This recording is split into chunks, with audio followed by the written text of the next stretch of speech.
Dobar dan, dragi prijatelji. Evo da malo proćeskamo, ako ste, što kaže vi, zainteresovani da na neki način napravimo neku analizu kratku, a radi se naravno o našoj temi, to je kockanje. Kockanje kao ozbiljna bolest, kao ozbiljan problem, kao nešto što se teško rešava, upravo zato što imate osjećaj da se lako rešava. Upravo u tome je ta težina. Mislite da se to svodi ako sam jak karakter, ako imam jaku odluku, ako sam, ne znam, rekao časna reč, ako sam... I tu je ta zamka. Znači, gledam ljude svakodnevno čije porodice propadaju. Propadaju iz prostog razloga, zato što veruju da će problem kako je ušao u kuću, tako odjednom i nestati. Međutim, to se ne dešava u životu. U životu to mora da se rešava, dakle, na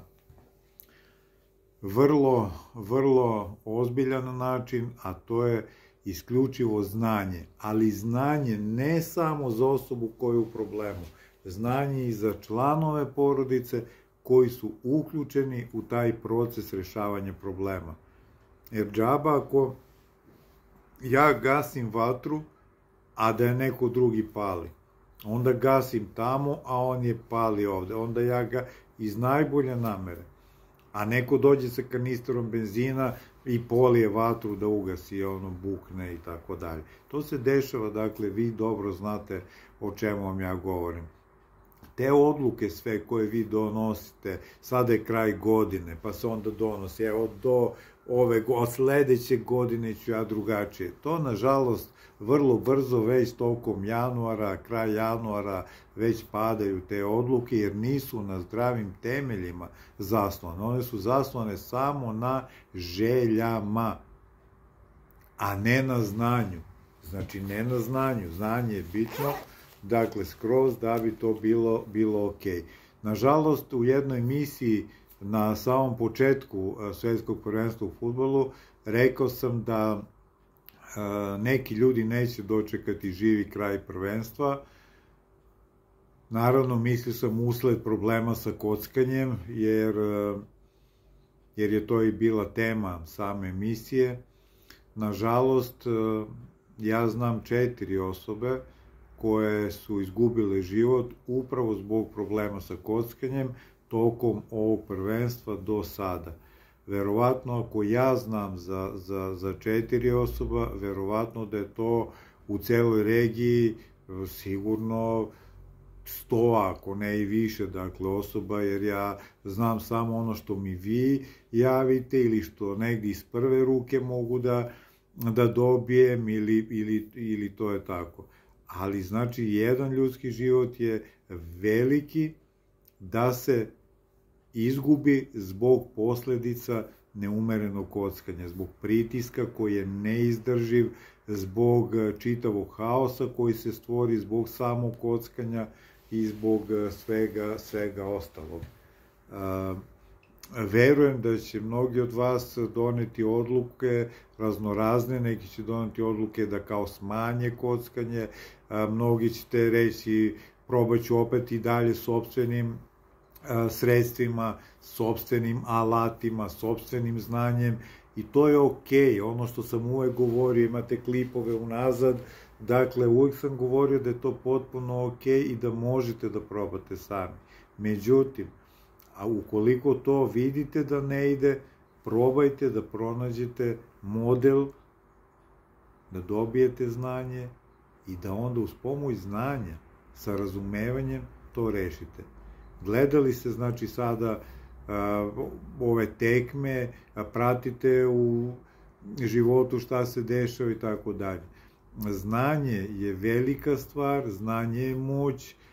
Onaj ko ima znanje, makar se on bavio preradom drveta, makar se bavio poljoprivredom, makar se bavio IT sektorom, makar se bavio čime god, znači, on može da napreduje, da bude srećan u tome što radi, tako da onaj ko nema znanja, on je stalno u neizvesnosti, stalno je u strahu, stalno se pod navodnicima kocka sa nekim odlukama, sa nekim potezima, tako dalje. Znači, kod kockanja je problem, ovo je sad za roditelje, problem je zato što kocka postane način razmišljanja, kocka postane način funkcionisanja.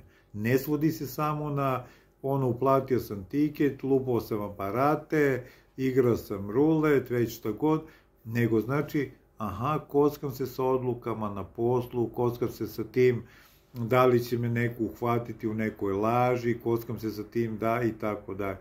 Znači, kada imate znanje i kada ste ispravni, tu nikakve kocke nema.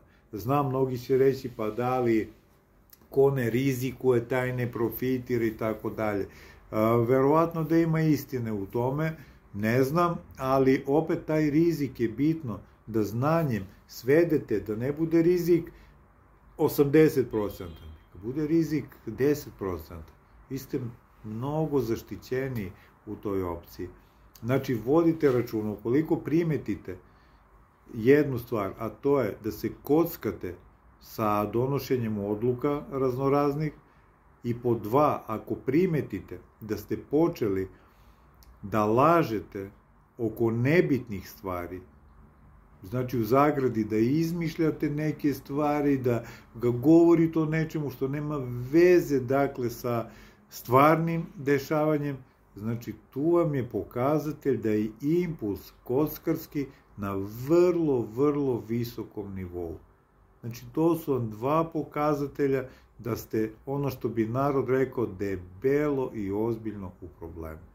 E sada, vi prepoznate šta se dešava, vi donesite odluku, to je vaš posao. Naš posao je, ako odlučite se družite sa nama, da vam damo znanje i mi ćemo vam znanje dati, ali ovo ostalo je vaš posao.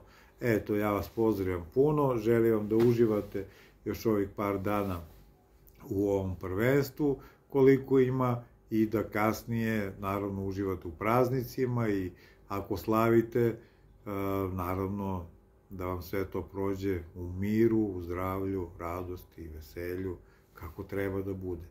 Normalno. Pozdrav.